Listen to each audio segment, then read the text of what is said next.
Jungle. Bonjour à toutes, bonjour à tous. Très heureux de vous retrouver pour Dingue de Sport sur la radio qui mouille le maillot. Sport FM vous souhaite une excellente condition d'écoute à toutes et à tous. Dingue de Sport de ce 15 décembre 2021 parle de l'Assemblée générale ordinaire élective à la Fédération nationale de basketball Togo. À quelques heures de l'échéance, quelle est la situation dans les deux états-majors, l'état-major de Conrad Dagbovi et de Gina Adekambi?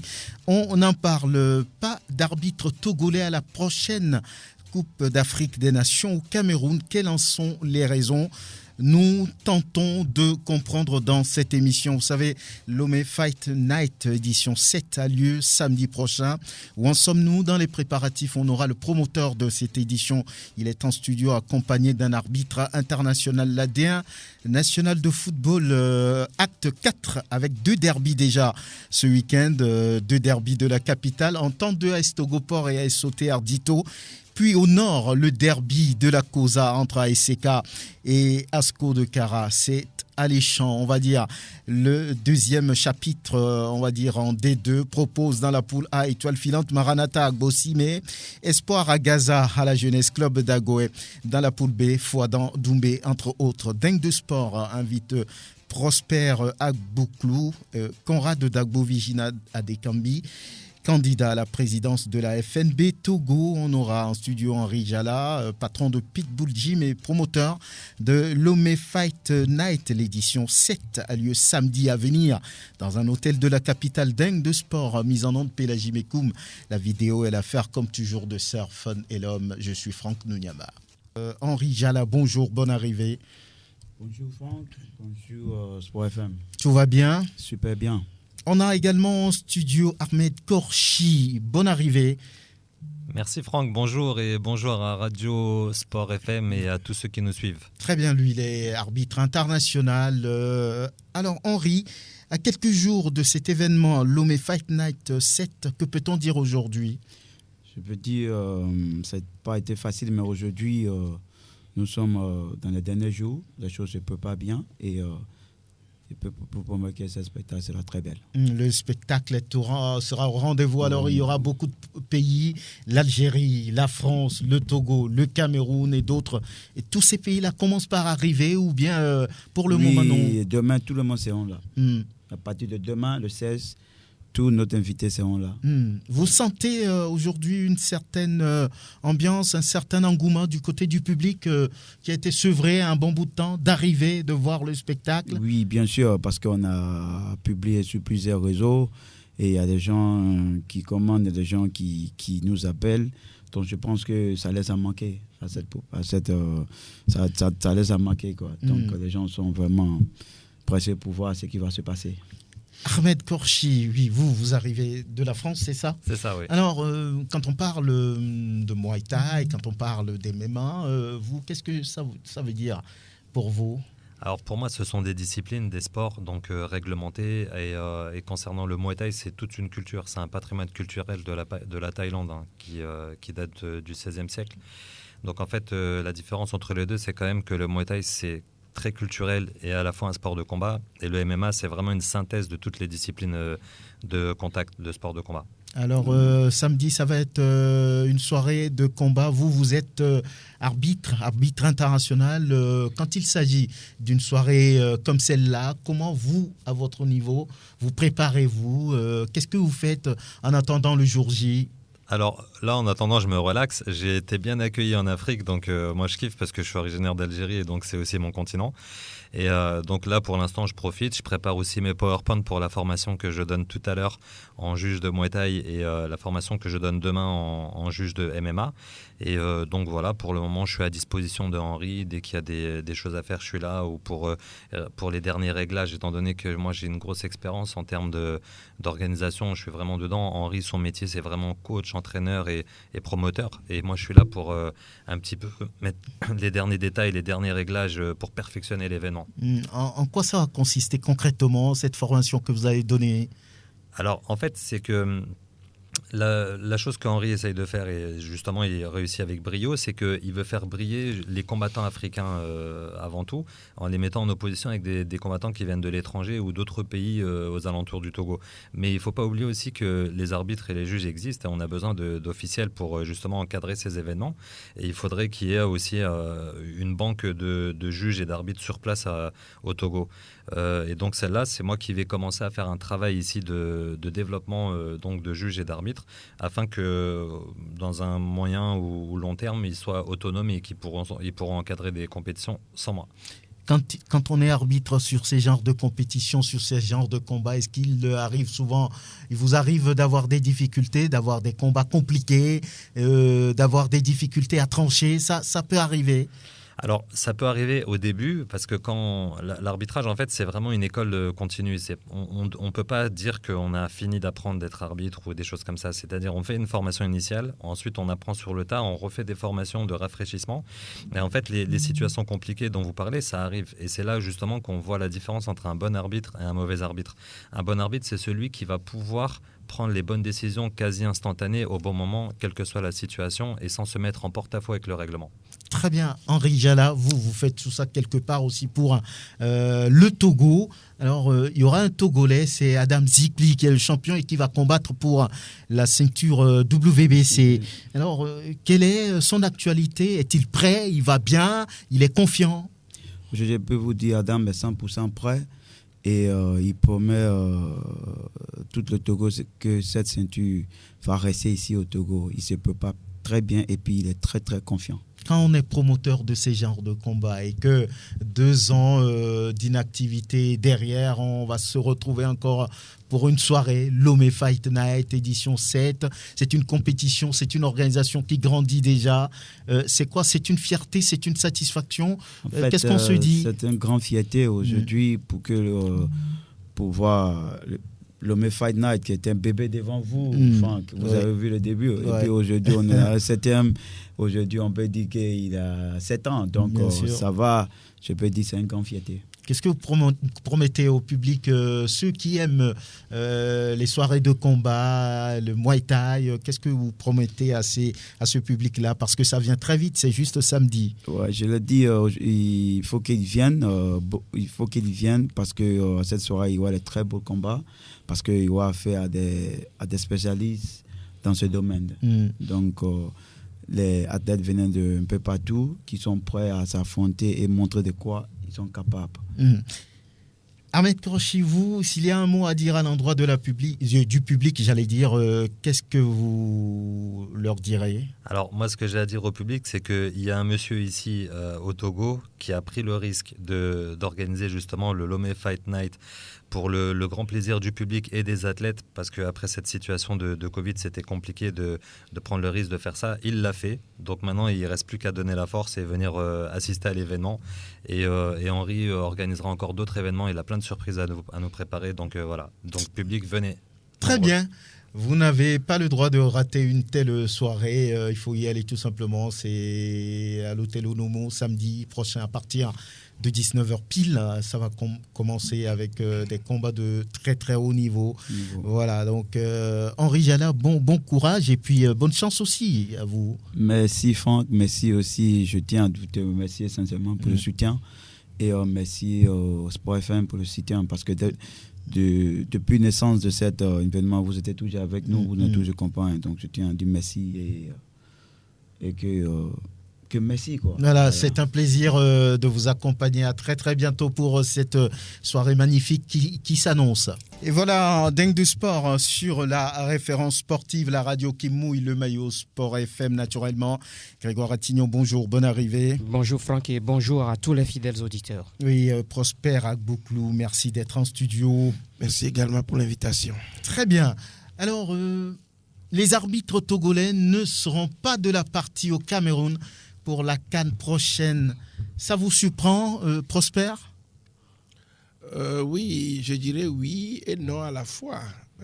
Autant dire que ma déception est grande parce que le Togo d'abord n'est pas présent plutôt avec son équipe nationale, les éperviers étant éliminés. on peut tout simplement compter au moins sur l'arbitrage togolais. Maintenant que cet arbitrage n'est pas représenté, je ne sais pas les raisons, les motifs qui ont, je dirais, milité à notre défaveur, mais je dis quand même quelque part que je suis très déçu, très déçu. Autant on peut analyser les faits sur plusieurs angles en disant tout simplement que peut-être le niveau de notre championnat dans un premier temps, comme on l'avait fait avec au temps Covid, n'a pas permis peut-être de donner de la matière suffisamment aux arbitres pour être notés et être choisis. Mais je pense qu'il y a aussi une évaluation sur le continent. Nos arbitres ont fixé des matchs de Coupe d'Afrique. Quelle a été la note qu'ils avaient reçue? Bon, mais dans tous ces paramètres-là, moi, ça m'a rendu un peu la tâche confuse. Je me suis réellement posé des questions. Maintenant, sur le plan local, nous avons été parfois au front pour critiquer leurs prestations par rapport au fait d'être partiaux parfois dans les matchs. Peut-être aussi ça n'a pas milité à leur faveur pour qu'ils soient qualifiés. Donc, il y a autant de paramètres sur lesquels, franchement, moi, j'ai médité et je me suis dit qu'il y a du travail à faire, même si la fédération dit souvent qu'il a donné la possibilité aux arbitres de se former. Je crois quand même qu'il y a du travail à se faire. Et ceux qui tiennent comme on appelle, l'arbitrage en main au Togo, le département, la commission, voilà, doivent vraiment se dire qu'il y a du travail à se faire, doivent se poser des questions. Et ça n'honore pas le Togo. Grégoire Ratignon, est-ce que ça dépend du niveau du championnat? Parce qu'on a vu des arbitres mauriciens, des arbitres séchellois, des arbitres djiboutiens à la CAN, tchadiens. Est-ce que ça dépend du championnat forcément? Ça ne dépend pas forcément du championnat, mais je me dis que pour faire partie donc de cette crème des arbitres qui aujourd'hui sont retenus pour la Coupe d'Afrique des Nations, je crois qu'il y a quand même des niveaux par rapport donc à ces arbitres-là. Et je crois que pour faire partie donc de ces grandes compétitions, il faut faire partie de ces arbitres-là qu'on appelle arbitres élite A. Et aujourd'hui, selon les informations, le Togo n'a plus d'arbitres en élite A. Et donc, si on n'a plus d'arbitres en élite A, vous comprenez, donc il y a d'autres qui sont donc arbitres élite A et qui ont forcément donc eu cette convocation et qui sont retenus. Qu'est-ce qu'il faut pour être au niveau de l'élite A? C'est la question qui se pose. C'est la question qui se pose. On a des arbitres qui officient sur le continent. Quand il y a les éliminatoires, quand il y a les coupes continentales, on a quand même des quatuors qui vont officier des matchs sur le continent. Mais comment se fait-il que ces arbitres-là vont officier des matchs quant à ce qui concerne les éliminatoires de la Coupe d'Afrique, les éliminatoires de la Coupe du Monde ou bien les coupes continentales? On les voit dans ces genres de compétitions. Mais quand il s'agit de la phase finale de Coupe d'Afrique des Nations, on ne voit pas les arbitres togolais. La question qui se pose, depuis quand, ça fait combien d'années que le Togo n'a plus, aucun arbitre togolais n'a plus été retenu pour la phase finale de la Coupe d'Afrique des Nations? Ça fait très longtemps. Ça fait très très longtemps. Depuis les Djaoupé et les Cognon, c'est fini, on ne voit plus des arbitres. Et pourtant, on a des arbitres qui sont là. Aujourd'hui, quand vous voyez, il y a les Atiogbe, les Aklassou, les Bojona, les Est-ce Nyama. que ça manque de lobbying? Eh bien, c'est la question qui se pose. Est-ce que quelque part, est-ce que c'est pas du lobbying qui manque véritablement au niveau donc de ceux-là qui sont au devant de ces arbitres? Parce que oui, l'arbitre ne peut pas se désigner pour aller officier sur le continent. Il y a quand même ceux-là qui font le lobbying de ces arbitres-là. Attendez, l'arbitre qui a officié le dernier match ici à Lomé entre le Togo et le Sénégal, mais nous avons aussi des arbitres qui ont fait ce genre de match-là. Ce sont les Marocains qui ont fait le match la dernière fois ici. Mais il y a également des arbitres togolais qui sont au niveau de cette... J'ai parlé des Atiogbe, des Aklassou et autres là qui aussi sont quand même bons. Mais c'est la question, c'est justement la question du lobbying. Maintenant, en dehors de cela, il y a également... Comment se fait justement le travail également au Togo? Nous voyons, c'est vrai qu'à chaque fois nous décrions le comportement de nos arbitres quant à ce qui concerne leurs prestations dans notre championnat, mais nous décrions, mais sur le continent, on n'a pas encore appris on n'a pas encore appris quelque part qu'un arbitre togolais n'a pas bien fait ce match ou bien il a fait ceci, il a fait cela. C'est la question. Et pourtant, nous avons des gens ici qui font partie donc des commissions de la CAF, des commissions d'arbitre de la CAF. Mais comment se fait-il qu'on ne fait pas le lobbying de ces hommes-là au niveau, donc, bien sûr, le continent. Quand il s'agit des dames, à chaque fois, on voit quand même certaines qui vont officier à des compétitions. La dernière fois, Vissé Siamé était à la phase finale de la Ligue africaine des champions version dames. Elle est retenue pour un stage pour la Coupe du Monde à venir. Mais comment se fait-il que chez les hommes, on n'arrive pas à retenir ces gens-là? C'est la question qui se pose. Prosper, sont-ils nuls? Bon, on ne peut pas dire qu'ils sont nuls. L'arbitrage, c'est un métier difficile. Et surtout qu'il est aussi complexe. Prendre des décisions en une seconde donnée pour une faute qui est commise en dehors, sur la ligne ou dans la surface de réparation, contenter tout le monde, ce n'est pas possible. Donc, je crois quand même que on ne peut pas dire qu'ils sont nuls. Ils font ce qu'ils peuvent pour le faire. Mais c'est vrai que sur le plan national, nous avons parfois des critiques vis-à-vis d'eux parce qu'on trouve des arbitres partisans. Mais ça, je crois qu'on ne peut pas forcément partir donc de cette explication pour dire qu'ils ne sont pas bons pour aller à la CAN. C'est vrai, certains pensent ainsi, mais moi je crois quand même que c'est un métier difficile. Et pour arriver, on se rappelle donc des déboires du Béninois Kodia.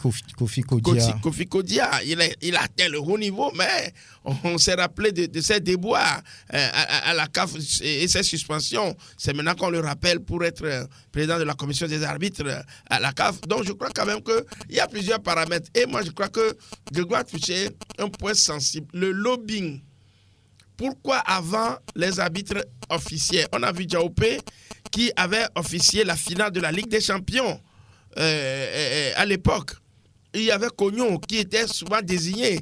Il y avait d'autres. Donc pourquoi est-ce qu'aujourd'hui ça ne passe pas?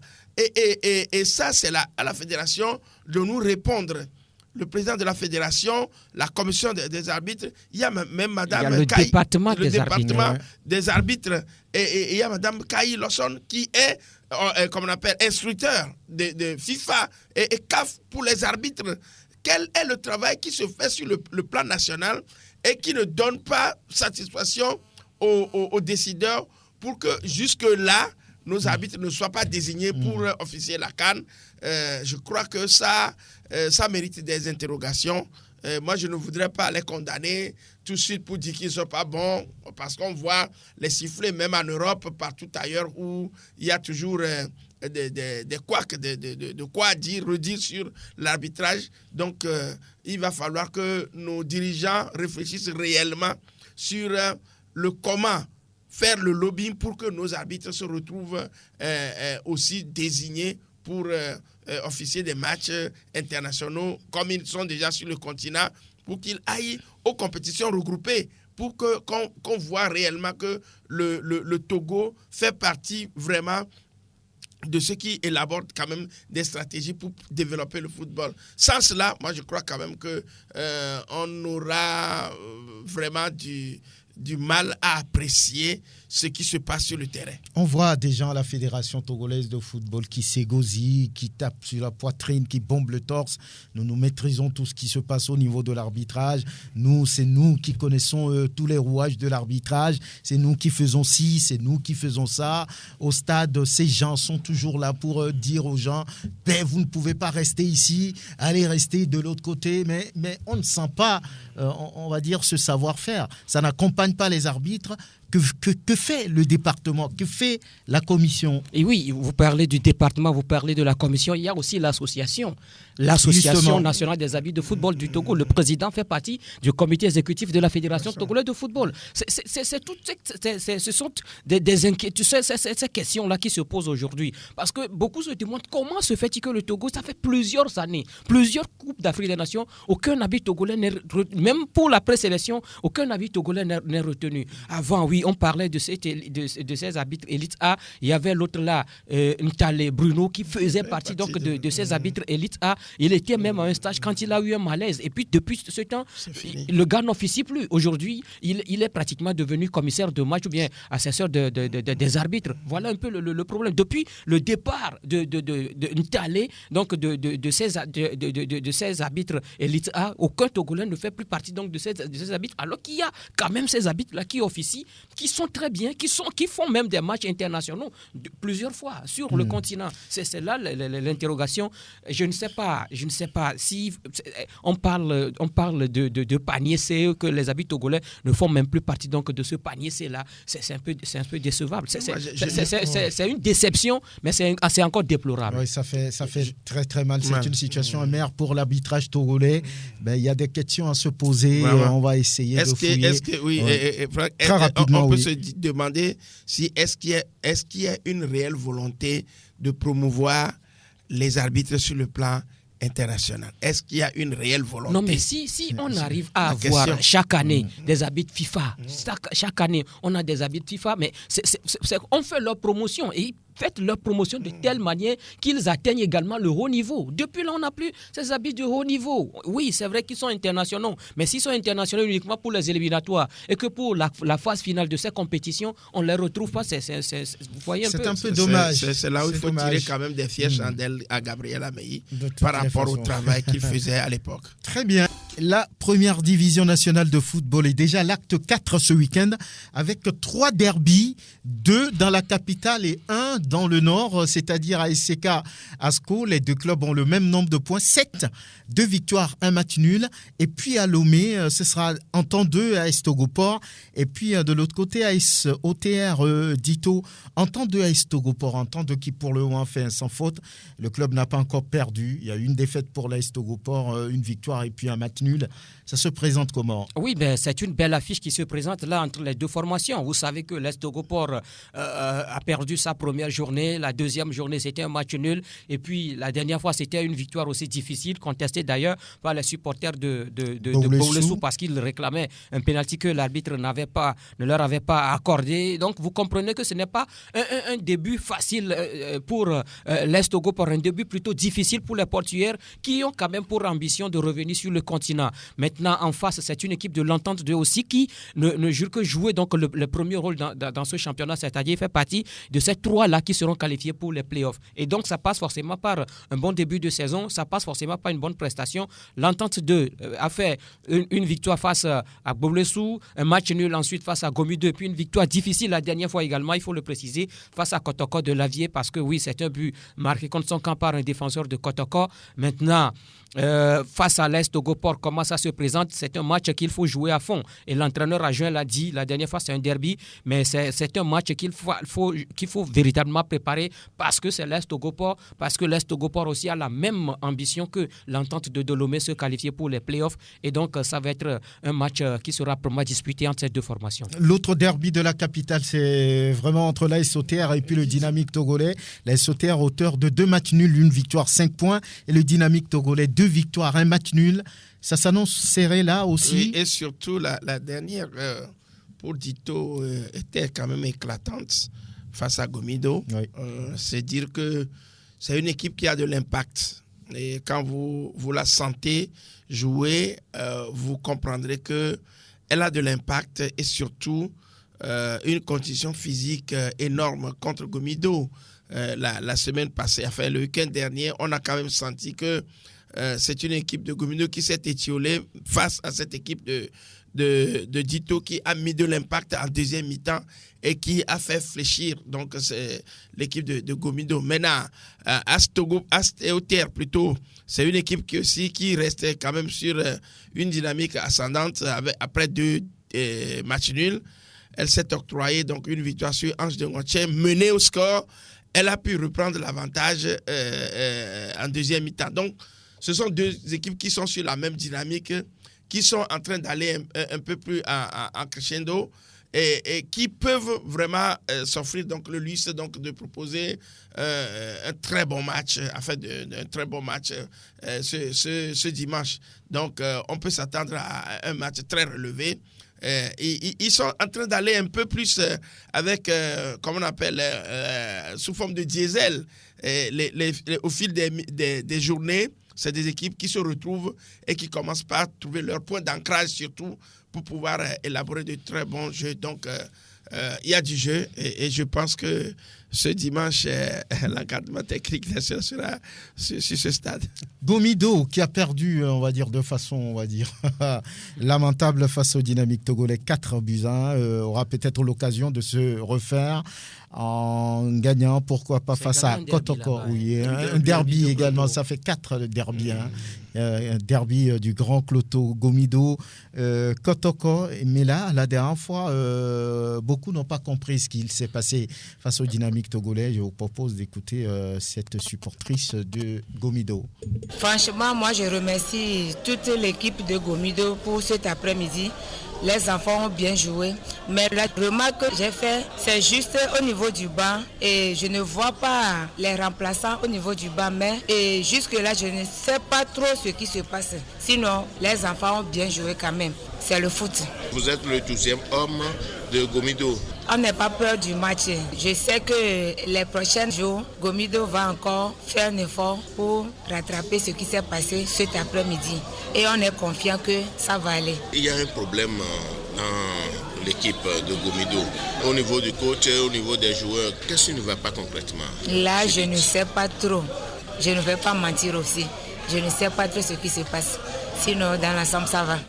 Sinon, dans l'ensemble, ça va. Et Gomido a-t-il pu digérer, on va dire, cette débâcle face au Dynamique togolais? C'est vrai qu'ils vont affronter un club pour le moment en difficulté en championnat. Kotoko, beaucoup disent qu'il y a un problème là-bas au niveau de Gomido. Oui, quand j'écoute un peu cette dame, elle a parlé tout d'abord du banc.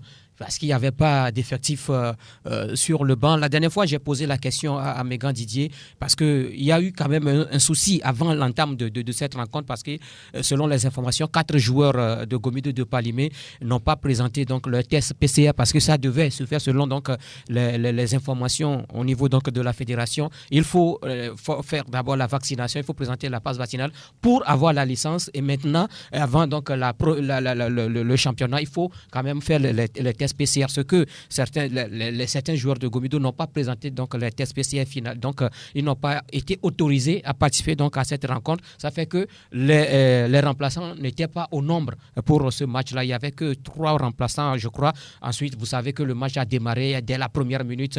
Doyi Asbat a reçu un coup et donc il y a eu un premier changement qui a été effectué. Donc l'entraîneur étant donc limité, il ne peut rien faire parce que l'autre remplaçant c'est le gardien de but. Donc ça, c'est ça qui a expliqué un tout petit peu l'absence des joueurs sur le banc de Gomido. Maintenant, quant à ce qui concerne le problème, là, je ne sais pas trop, mais je sais que la dernière fois à Palimé, ça grondait. Ça grondait la dernière fois lors du match Kotoko en temps des supporters de Gomido étaient donc au stade. Ils n'étaient pas du tout contents. Oui, c'est vrai, il y a la défaite, mais je crois qu'il va falloir, ensemble avec le bureau exécutif, essayer de trouver quand même des solutions à ce problème-là. S'il y a véritablement un problème, parce que la même chose s'est produite également du côté d'Aneho. Donc le bureau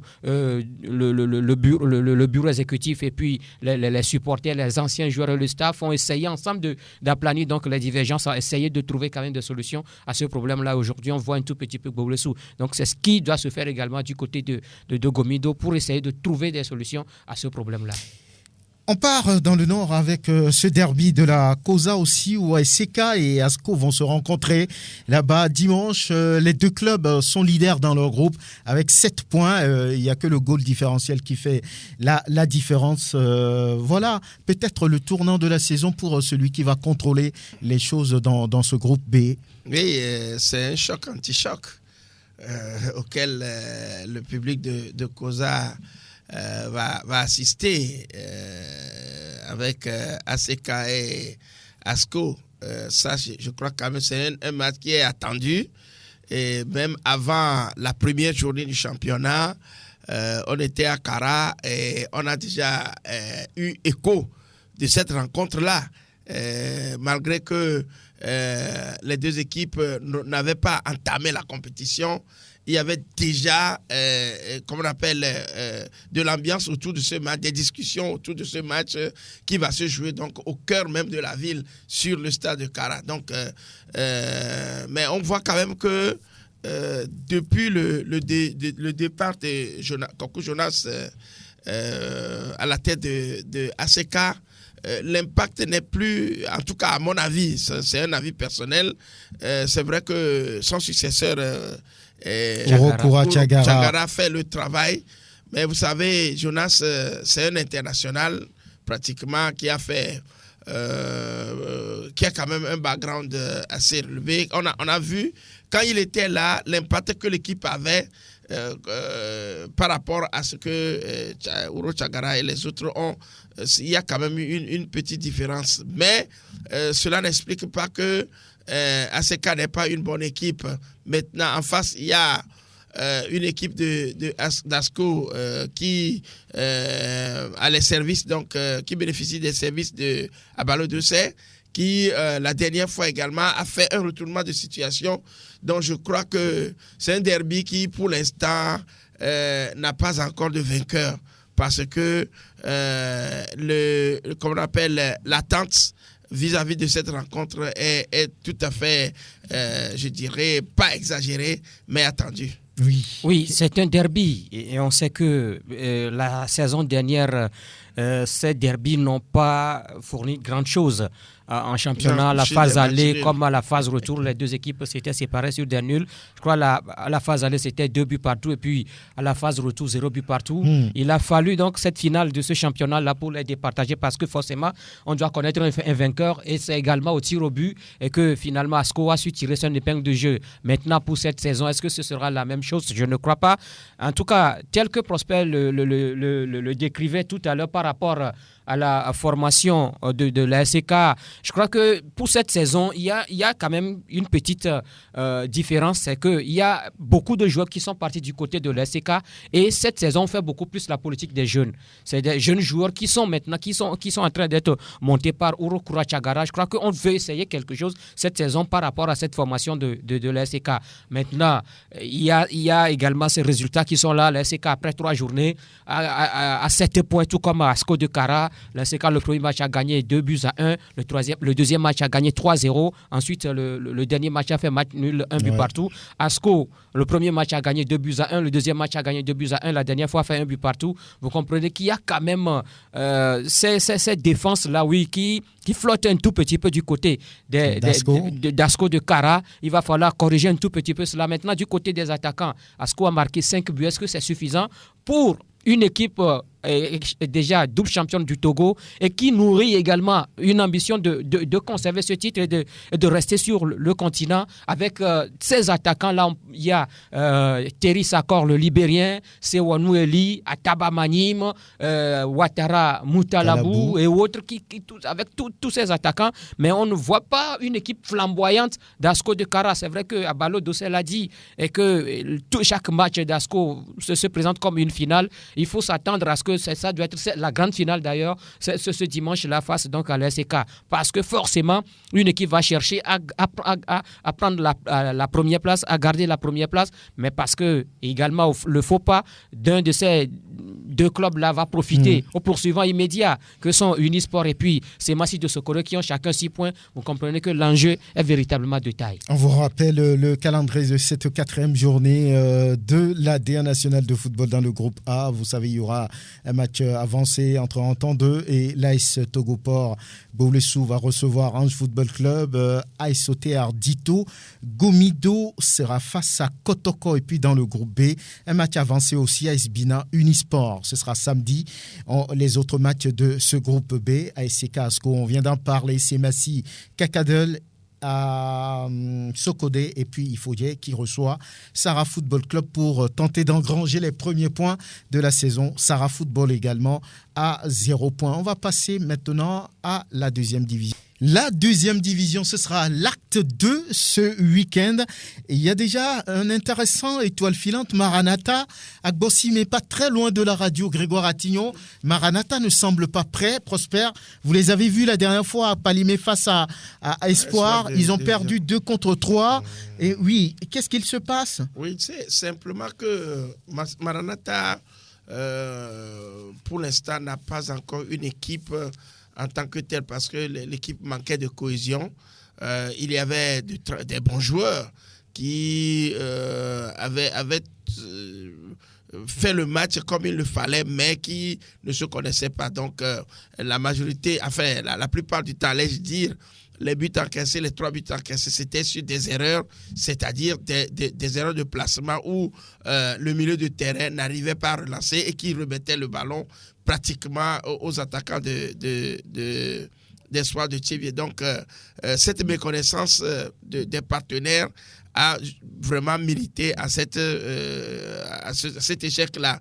Mais quand nous avons rencontré à un moment le DT, il nous a tout simplement dit que avant la prochaine journée, ils auront à corriger beaucoup de choses, c'est-à-dire parler aux jeunes pour qu'ils se reconnaissent sur le terrain. Donc, Maranatha, pour l'instant, oui, a été méconnaissant lors de la première sortie, mais on ne sait jamais. Même si l'étoile filante est restée quand même sur la dynamique, on n'a pas vu US Agbandi aussi jouer avant. Donc, cette rencontre contre l'étoile filante, on peut se dire qu'on peut s'attendre à un match relevé. Voilà, dans le camp des Bleus de la capitale, on dit c'est cette année, rien pour la montée. Oui, une bonne entrée, une belle victoire face à US Agbandi 3-1. L'étoile filante, voilà, c'est la bonne saison. Ou bien c'est trop tôt de le dire? C'est trop tôt. Nous ne sommes qu'au début de saison. Vous savez que ce championnat de deuxième division se joue comme également celle la première division, parce qu'à la fin, il y aura les playoffs pour dégager donc, les champions. Mais en tout cas, l'étoile filante, pour une fois, démarre bien son championnat, parce que la saison dernière, c'était des matchs nuls enchaînés. Mais cette saison, l'étoile filante gagne par 3-1 également en déplacement, surtout en déplacement. C'est quand même bien pour les Bleus. Maintenant, on affronte Maranatha de Fiokpo qui aussi a perdu son premier match. Vous comprenez donc que du côté de Wamé, on va essayer de corriger les choses en milieu de semaine, préparer quand même cette équipe à la victoire. Je ne sais pas si c'est la fin de saison dernière qui se poursuit pour les messagers de Fiokpo. Oui, on sait que c'était une fin un tout petit peu mouvementée avec cette affaire ce problème-là avec Ange de Nochin. Est-ce que c'est toujours cela qui continue? Je ne crois pas, mais il va falloir véritablement travailler un tout petit peu l'équipe, psychologiquement travailler les joueurs afin qu'ils affrontent ce championnat-là, parce qu'ils sont en deuxième division. Attention, le championnat de deuxième division est beaucoup plus coriace que le championnat de première division. Il va falloir véritablement se réveiller du côté du club de Wamé. Maintenant, l'étoile filante va chercher à rester donc dans cette dynamique, parce que oui, on a fait un bon déplacement à l'extérieur, on a fait un bon résultat à l'extérieur. Il va falloir confirmer cela par ce match de la deuxième journée.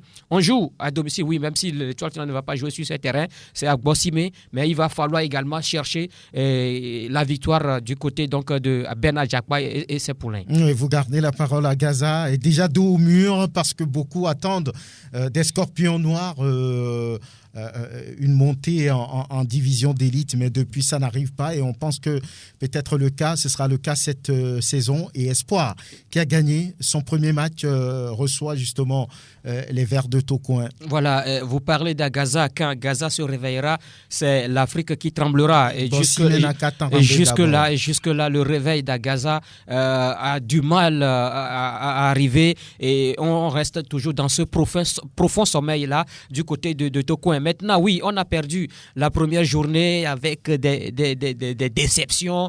Après donc cette rencontre face à Tambo qu'on maîtrisait entre-temps, mais finalement, on a perdu cette rencontre-là.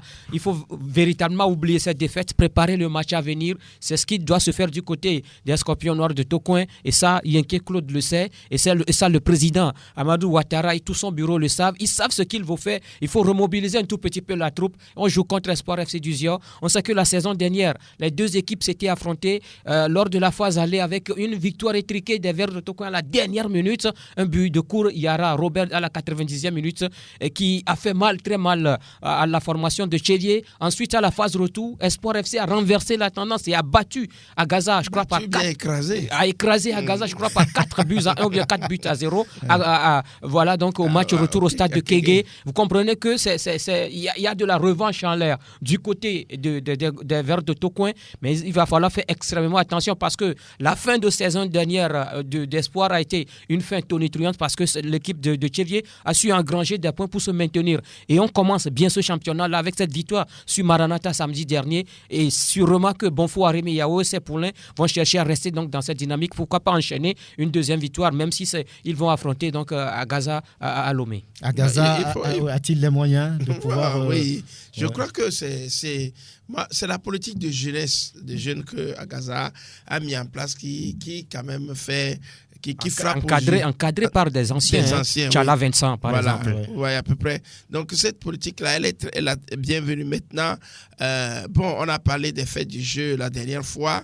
On ne peut pas, comment on appelle, en discuter, mais je crois que c'est une nouvelle réalité qui demeure en face. Il va falloir qu'ils prennent vraiment l'engagement pour pouvoir le faire, puisque le samedi dernier, j'étais à Kpalimé, à côté des supporters d'Espoir qui en parlaient déjà, qui se rappelaient déjà de ce dernier match à Kégué où ils pensaient qu'ils avaient la même idée et continuent de penser, chez Espoir aujourd'hui, on continue de penser que la suite de ce match-là reste encore à jouer. Donc le défi est déjà lancé. Et Agaza vraiment doit se préparer psychologiquement. Vous savez, c'est des jeunes joueurs. Il y a plusieurs jeunes joueurs. Souvent, il y a la hantise donc d'un match aussi important pour Agaza à l'époque qui a été perdu, complètement noyé. Donc, on n'a rien compris. Donc, c'est la récidive ou non. C'est Agaza qui devrait donc vraiment se mettre dans le bain pour pouvoir contrarier son adversaire à ne pas revenir donc sur à ne pas raviver donc la déchéance. Oui. Donc là, je crois quand même que Yenke Kodjo, Ouattara, le président Ouattara et tout son groupe sont avertis. Ils doivent donc sincèrement parler aux joueurs, les recadrer pour que ce match-là soit la dynamique dans laquelle Espoir se trouve aujourd'hui. Franchement, on peut se dire que Agaza a vraiment un adversaire de taille à jouer. Un adversaire de taille à jouer. Tambo également qui a l'ambition d'arriver dans la division d'élite avec son président Michel Yaovia Méthodi. Ça reste sur une première victoire face à Agaza et va faire face désormais à un club qui n'aime pas perdre, la Jeunesse Club d'Agoé. Ça va être un gros match entre ces deux formations. Tambo, Jeunesse Club d'Agoé. Vous avez dit que ce club-là n'aime pas perdre avec son entraîneur Agbetrobou Ndelali. Sans doute le football est fabuleux. Ah oui, sans doute que ça va être un grand match. Vous savez, c'est l'ancienneté ce qui sera face à la jeunesse. Agbetrobou Ndelali face donc à Agbessi, Tony. Oui. Donc vous comprenez que ça va se jouer, mais ça va être beaucoup plus tactique entre les deux formations. Connaissant donc ces deux techniciens-là, ça va être beaucoup plus tactique, mais en tout cas, cette équipe-là qui sera beaucoup plus présente va l'emporter. Tous les matchs de la deuxième division, l'acte 2, ont lieu le samedi 18 décembre. Étoile filante Maranatha, ce sera à Gossimé, pas très loin de la radio ici.